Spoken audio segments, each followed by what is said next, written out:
Welcome, Uprising. This is Agent Kevin Miller bringing you the bottom line on today's post. Self-employment numbers aren't changing. What's that mean? Are we a dying breed? Has the corporate reign taken over? Has self-employment gotten harder? I got 4 words for you. No, and really no. It's not the case. The question is ultimately, do you want to be well? An analogy to help bring this point to home is we have more information than ever on health and wellness, right? And look at what we watch on TV and movies. I mean, we glorify the fit and buff and skinny and muscled. We have huge desire and we have more access than ever to all this information, right? And yet the American Health Rankings report, and I'm reading here, says obesity is a leading cause of preventable death in the United States, causing 200 deaths per year. That's 1 out of 4 Americans are technically obese, okay? But listen to what WebMD says, okay? I'm going to read this. According to the CDC, 2/3 of Americans are overweight or obese. Now, the average body weight tends towards plump rather than svelte. Now, today it does. The perception of what's normal may be sliding, and that may have consequences that are flying under the radar. So did you catch that? Our definition, our view of normal is what is sliding, and apparently it's accumulating in our arses by the sound of things. It's the norm, the flow, the culture, and honestly, it's in a normal social setting when you do see somebody who is, fit and buff come in, it's usually a little more threatening to people, and they don't get support. It's sad but true, right? So now to free agency, okay? Self-employment.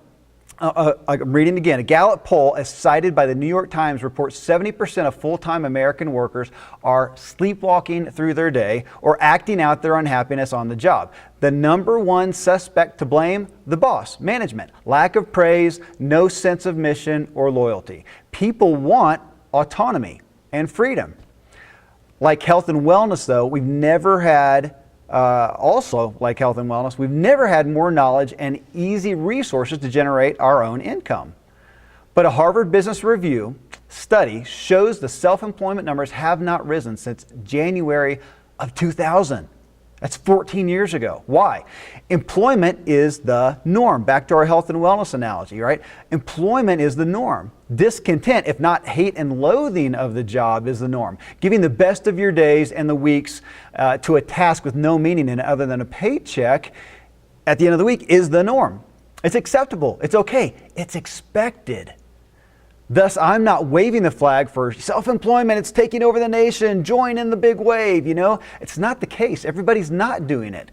They want to, but want doesn't equate to do, as we all know. So as my great friend, Dr. Randy James, who's in the office above me, as I broadcast from high up here in the Rocky Mountains, as he often will say to patients who come in complaining of ill health, do you want to be well?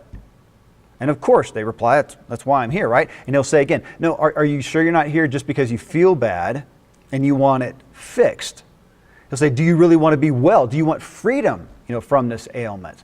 Which he often gets the reply, an admission of, no, I just want to fix. Or he may get a tentative yes, but what am I going to have to change? Because they don't want to change and they know that that's going to be at the other end of it, right? Occasionally, though, and I love hearing these stories, he and his partner will have what they call that healing moment where somebody gets it. They get the benefit of the freedom. It's going to take some work, but they get the benefit and the lights come on and they want to be well. They want freedom. It's not for the masses, whether it's health and wellness or self-employment. There's a huge desire, availability, access, but then the question is, do you want to be well? You can read the entirety of this at freeagentuprising.com/numbers and leave your comments there, but I hope this was a worthwhile listen. Thanks.